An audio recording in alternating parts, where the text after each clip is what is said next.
Hey, what's going on, friends and foes? Got a new video for you here. I think I had said, maybe, I had said previously in a couple videos that I was gonna sort of stray away from doing my usual new comic book day videos. That's kind of the majority of my posts, and I don't know, branch into more. I don't know if you want to call them like show and tell posts. Just basically want to show off more of my collection. I've got all this cool old stuff, as you can see. More over there. This video is about DC. But yeah, I got all this cool old stuff. Yet all I ever really show off is the brand new things. So, are the brand new things.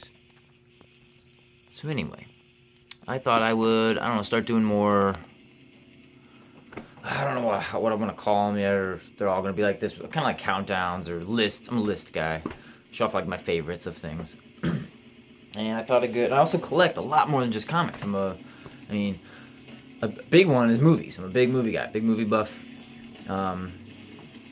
All sorts of other stuff though, like music, CDs, records, toys, statues, figures, masks.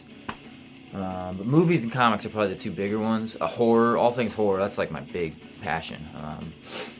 But yeah, movies, comics, those are the bigger ones. And I thought a good transition into showing off more movies. I thought would be comic book movies. So I think the first couple videos I do are gonna be. I might kind of go on the movie track for a while, and I'll probably start with doing comic book themed movies or things of that nature. And I've been kind of on a DC kick lately, so I thought I would do favorite DC movies. And if I limited it to just the live action ones, like the DCEU, it's gonna be a really short list. So I thought, I'll just do animation. I'll do the favorite or the best. In this instance, most of these are gonna be like my biased opinions, so they're gonna just be my favorites. But I think in this case, I'm pretty confident in calling these the best DC animated movies. I'm gonna do 10 of them. I got 11 actually. But yeah, so I figure I'll just jump in. Oh yeah, the other thing, that was kind of holding me back on making these videos is I wanted to be a little more, I don't know, skilled at the video making with like editing and things like that, and not just trying to do it all in one long take or one single take. I at least wanted to, even if I did that, I thought it'd be nice to, especially if I'm doing like movie videos, it'd be great to have like a clip from that movie or something like that, or at least some stills, screenshots or something, and I could overlap that while I'm talking. But for now, I don't have that, but I did bring some visual aids. Got comic books and the movies themselves, because I own all my movies. I don't do digital whatsoever. I don't even have internet, so I don't stream. I don't do any of that crap. I'm a firm believer in physical media, hard copies and stuff. So keeping that going. But anyway, so yeah, I'm not completely void of visual aids. So yeah, let's just jump on in, man. Oh, and if I was gonna do a real countdown video, you gotta have like those fade in, fade out, like number 10, number 9, and then you know what I mean. But for now, we don't have that, so I'll just work with me, people. And if I'm gonna talk about, I did kind of want to do like a little, just I guess let's call it an honorable mention. If I'm gonna talk about any DC movies at all, I gotta talk about Necessary Evil. Now this one, while it does have a lot of animation, it's got a lot of clips and videos and comic book panels and things like that. It is a documentary, but it's all about DC villains. So, yeah, I don't know what to say about it. It's kind of I wanted to mention it just because it's damn fucking good. But it was kind of one of the main things that got me into DC Comics. Because I used to be like strictly a Marvel guy. I'm still a Marvel guy, always. Forever and always make mine Marvel. But I used to be just, pretty strictly into Marvel. And the only thing I really liked DC for was maybe the cartoons, like Batman the Animated Series, Justice League Unlimited, stuff like that. But around, I don't know, 2012, 13, something like that, shortly after the New 52, like I had said, I always watched like the animated movies and stuff, and cartoons and stuff, and whatnot. And number one on this list I had finally viewed way back then, and just something about it had clicked and made me fall in love with it. And I wanted to learn more about DC characters and learn the aliases of these guys, get their first appearances, learn more about the villains, and some D and E list characters I hadn't heard of. And something turned me on to this. When I was looking up villains online, it led me to realize this was out. Necessary Evil. Supervillains of DC Comics. And it led me to that, and I got it and watched it. I didn't know what to expect at all, and I fucking fell in love with it. It's an awesome piece of comic history right here. Great information. You could know everything about DC Comics, and you'll still probably learn at least one thing new about each character in here. And also, it's got like interviews with a lot of the creators. Like, if any of the characters' creators are still alive, it's got interviews with them, so you get to put a lot of like faces to the names of a lot of these people. And if you're not, if you don't go to a lot of cons or things like that, or haven't gone out of your way to look these guys up, and even online, sometimes it's hard to find pictures of artists and writers. Shit, I don't know, I'm getting way off topic, but yeah, just that was a big part of it for me. It was like, I don't know, it was cool to see faces and hear little inside facts about characters that they created, and you get to see the faces of a lot of the voices of the characters in the cartoons and stuff like that. So anyway, I just highly recommend you watch that. And I did have a comic I pulled out for this one. It is the Forever Evil #1. It was that DC New 52 event they did, where tying in with it, all the titles had those lenticular covers with like the name kind of spray painted over the regular title and #1. And they came out about the same time. I think this movie was actually kind of produced as like a promotional item for this, and to kind of bring new audience into comics and be into the villains. And it was all about Forever Evil. They did like a mini series with it, like an Arkham one that was pretty good. And yeah, all those characters had #1s. Pretty cool. And yeah, you get a lot of Jeff Johns on this thing. Brian Azzarello, some other, Jim Lee's in this a bunch. Lin Wein. Yeah, a lot of Marv Wolfman. Tons of them. You name it, they're in there. So yeah, check that movie out. It's a great documentary. Read this series, it's pretty good. Great Finch cover there. Nice. Alright, so moving on to the actual movies. Sorry for the delay. We're 7.5 minutes in, jeez. Promise I'll get better at this. No, I won't. I'll just get worse. So actually, this is my number 11. It is sort of an honorable mention. It didn't quite make the cut. I would call this my 11th or 12th favorite. It just... It has more rewatchability than a lot of the ones on this list, but it's just I might favor it as like number 11 or 10-ish, but it's not one of the best. It's not in the top 10 best, so I will take that out. So alright, number 10. All-Star Superman. And I call this, honestly, the best Superman movie ever made. Best animated one, best live action, whatever. I will take this all day. So guess what? You're not going to get any more Superman on this list, if this is the best. I do have a comic for it. It's damaged now. All-Star Superman #1. Really good series. I do highly recommend you guys read it too, but it's beautiful art. I can see where the art may not be for everyone. Get a couple examples in the back. It's kind of got like an anime-ish style. Not really though. It's pretty well adapted from the actual art style. Frank Quitely. I always want to say quietly. Quitely. He's just like Scott Collins. I don't know if you guys know him. There's another artist that kind of comes to mind. What's his name? I don't know.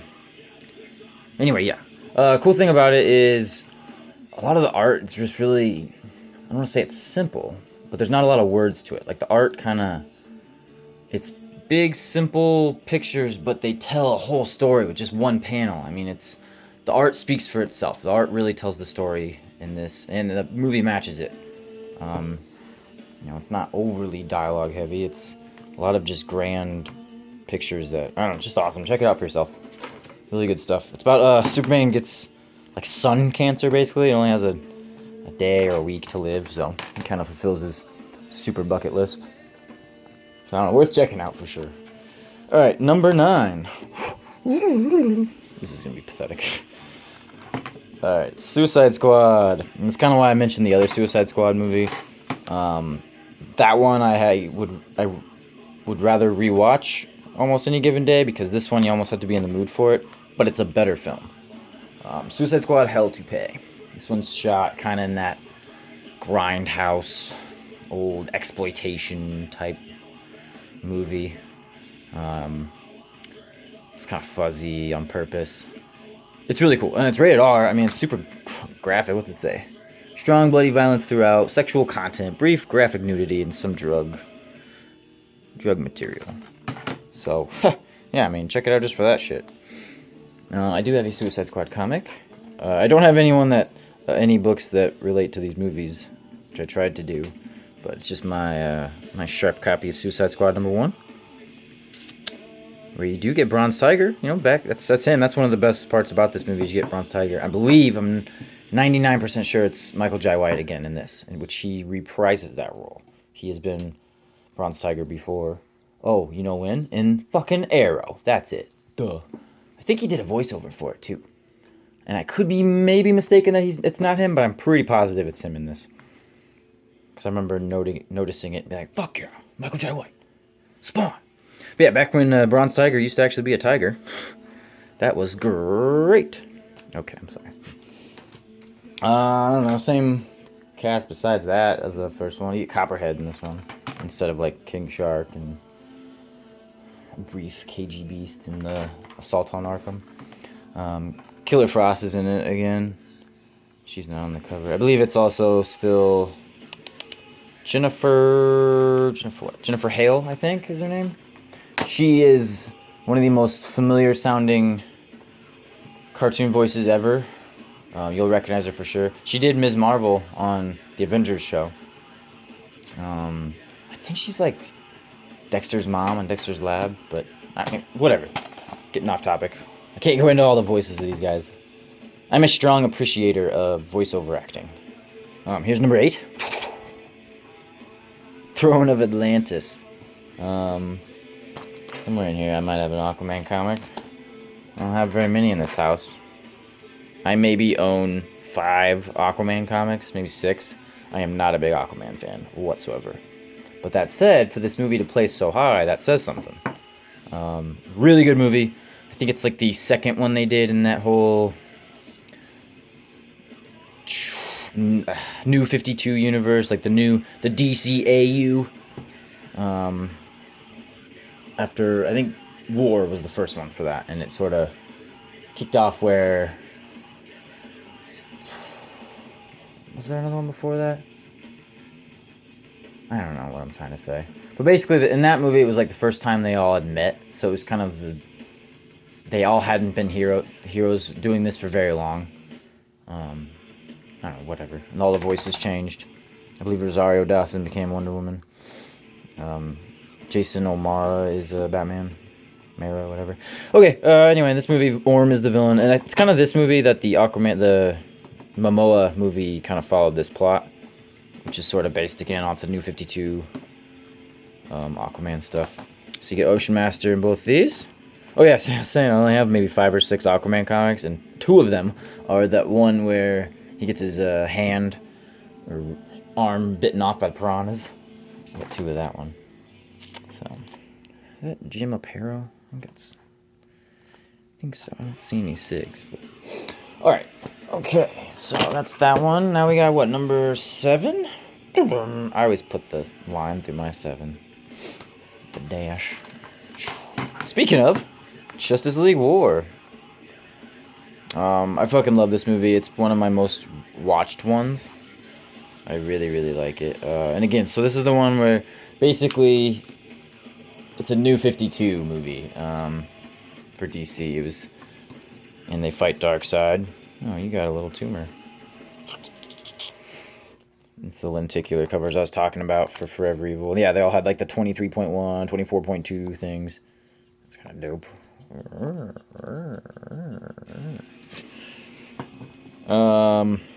So you get new voices in this one. I think Alan Tudyk is Superman. It's God, what's his name? Is it Steve the pirate? He's the pirate in Dodgeball. And then Tucker and Dale. Fuck yeah. Firefly. Shit. Jesus, he's in everything. So anywho, this one's great. I love the relationship between Green Lantern and Batman. So it was like them meeting for the first time. You just get all this great humor that they lifted off the comics. So it's good. I think it's Justin Kirk is the voice of Green Lantern. He was Andy on Weeds, the brother-in-law. They did good. I don't know, just great action, great Darkseid fight. Shazam's in this one. I'm not sure if Shazam's in the...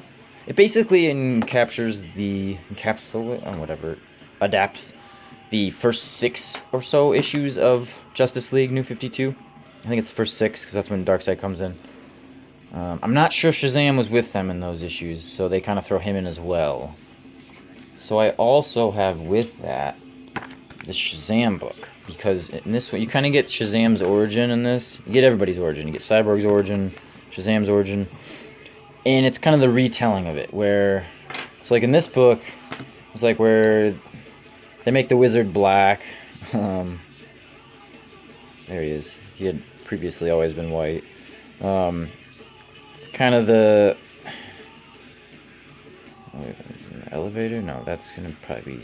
Whatever. I don't know. This is what the Shazam live-action movie was kind of based on this universe. This is from Justice League Zero, where you get the new origin of Shazam, like the New 52 Shazam, which I believe is where they finally dropped the Captain Marvel moniker. He's officially Shazam. Like, they own the rights to the name now, finally. So yeah. I can't remember what other changes they had sort of made to it. Like, he immediately goes with his adopted family. Black Adam's already, like, established from the get-go. I don't know what differences there are, but... Yeah, check out Justice League War. Really good. I think that was my back 5. Moving on. Oh, that's why that book was here. So, kind of moving on, I call this one... This wasn't sort of an honorable mention, because it's not a full-length movie like these other ones are. It's only books in at 63 minutes, and that is, I believe, with these other shorts added. You get Jonah Hex, Green Arrow, and Spectre. The Shazam, Black Adam, Superman feature is only about 30 minutes, I think. 30 to 40. It's a lot shorter. So it's an extended short. It's almost like a TV special. So if we're counting just any DC feature, then absolutely, this belongs in there. 100%. And I would rank it around this number, 6 or 5. I'd probably call it 5. So I should throw this other one next, but... yeah, it'd probably break the top 5. Some of the best action sequences and fight sequences ever. I would say it blows away most, great animes, like DBZ, all those other ones. I'd take this any day. It's just brutal, man. It's just a fucking clash of titans. Superman, and they incorporate their magic in it, so Superman just gets his ass whooped. He just gets a beat down. These guys are like moving mountains with their fists. It's fucking just brutal, dude. So check that out, and I think that's kind of why I had this here as well. I do remember... So I think the Wizard is Kevin Michael Richardson, who's like the most used voice for black men in cartoons. You'll definitely recognize his voice. He did Joker in the Batman show. Tons of voices. But he plays the Wizard in this, I believe. Like the hobo that gives Billy the train ticket or token or whatever. I don't even remember. Sometimes I don't know if I'm mixing my things. Oh, I did have a book for that. Okay, I thought I might have. So I pulled this one out as well. It's my only, Shazam and Black Adam book. Great Alex Ross cover. That needs to be the cover of this video. So yeah, check that out. Great movie. I don't know if you can find it. It used to be on Netflix. That's how I first saw it. That or I illegally downloaded it, maybe. Who knows? I'm a pirate like that. Alright, so number 6 or 5, or I don't even know how to do that. 5. Because let's say this is number 6, and that Superman Shazam would be number 5. Number 6. Superman, Batman, Apocalypse. And kind of with that, I could pull that Darkseid book back, because guess what? Darkseid's the villain in this one. Really good movie. This one adapts that Michael Turner art. While it's great, it's just sort of a bit much. I have to kind of be in the mood for this one as well. Just the art style almost gives me a headache, but Batman's fucking ears are so... if you've ever seen his Michael Turner's Batman, he always makes the ears... They're bigger than this for most of it. Like, they should be going way up to here. That camera cuts it off. That's kind of how he makes them huge ears. His cape is ginormous. Makes spawns look small. But it's really good. Brutal fights in this one. I put it right up there with Superman Shazam as like the best fight scenes and just the brutality of it. Of any DC animated movie. Hell, of any animated movie. But I do have some real comics from it. So you get Wonder Woman was in this. They take Supergirl to... It's kind of a Supergirl origin movie, and they take her to Themyscira to try to train her. What else? And then I have another one for it. So then you kind of get Darkseid sort of adopts her. You get the Supergirl of Apocalypse. That's a classic one right there. Yeah, just a good movie. I recommend you guys watch it. It's a great, I don't know, hour and a half to kill. At one point, fucking Batman's on a jetpack flying through Apocalypse to go save Superman. It's just like, what the hell am I watching? This is ridiculous. But it's great. I would call that, you know, up in the top 5-ish. So that was probably 6. Call that Superman Shazam 1-5. Number 4, Public Enemies. Boom. Don't have any books for it, but I got the whole trade. That's the same cover. I literally just realized it. Oh my god. Wow. Well, this one's really good. That's Jeff Loeb, right? Yep, Jeff Loeb. Yeah, they definitely adapt the Ed McGuinness style, which I know some people don't like, but I enjoy it for this movie. And you get a whole slew of guest stars and back supporting characters. So many villains. There's like a 35 character battle royale at one point where they're all trying to kill these guys. That's fucking awesome. You get I think Shazam's in it and Hawkman, maybe Black Adam as well. I don't know. There's a whole lot of people. Black Lightning's in it, which is fucking awesome. Captain Atom gets some time to shine. Call that, yeah, 5 or 4 or 5. And then, so breaking into the top 3, these 3 I'm pretty adamant about. 2 and 3 are kind of interchangeable, but if we're going by best and not favorites, I'm going to stick with this. Call this number 3. Justice League Doom. Fuck yeah. So you get those OG Justice League voices, Unlimited voices, Kevin Conroy. It's kind of a movie of that universe. I don't have any comics for it, but great movie. This one gets overlooked just because it's one of the older ones. Do check this one out for sure. Batman's got... So, basically, I don't want to spoil much, but like Batman has a contingency plan to take down the rest of the Justice League, each member, if he ever had to. And that information gets stolen and put into play, so it's just fucking chaos ensues. Vandal Savage, Legion of Doom. Great stuff. Check that out. Alright, so number 2. It's a lot of people's favorites. So this is the only part where we might disagree. Under the Red Hood, man.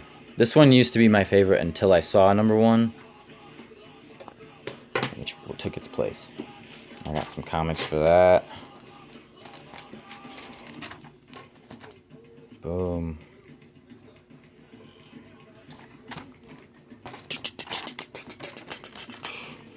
Hells yeah, man. I love this movie. Love the series. Jason's voiced by Supernatural dude. I don't know their names. If it's not Dean, it's the other one, obviously. The short-haired one. He's in My Bloody Valentine.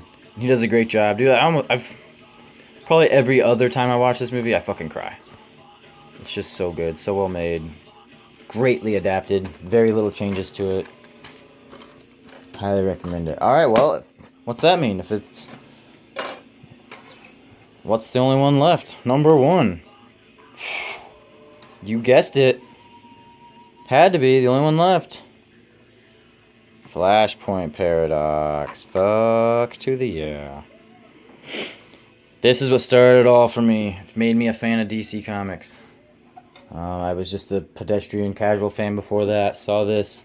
Fell in love with everything. I loved the Thomas Wayne thing. I hadn't read any of the books before.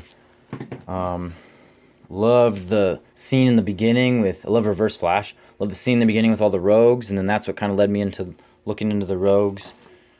And the villains and getting all their first appearances. And then that led me down the trail of that Necessary Evil movie. Boom. That was the start of the New 52 right there. Highly recommend this movie. The fucking brutality of it. Since it's sort of an Elseworlds multiverse, everybody fucking dies. The war between the Amazons and the Atlanteans is fucking brutal. Oh man, you guys got to see this movie. Grifters in it. All right. Well, great. That's my list, man. That's number one. Hell yeah, and I'm sticking to it. Got me into Flash is now my favorite character. Got me into the CW show, the whole Arrowverse. I'm just a big fan of all things DC now. So yeah, that's my list. Thanks for watching, guys. Peace.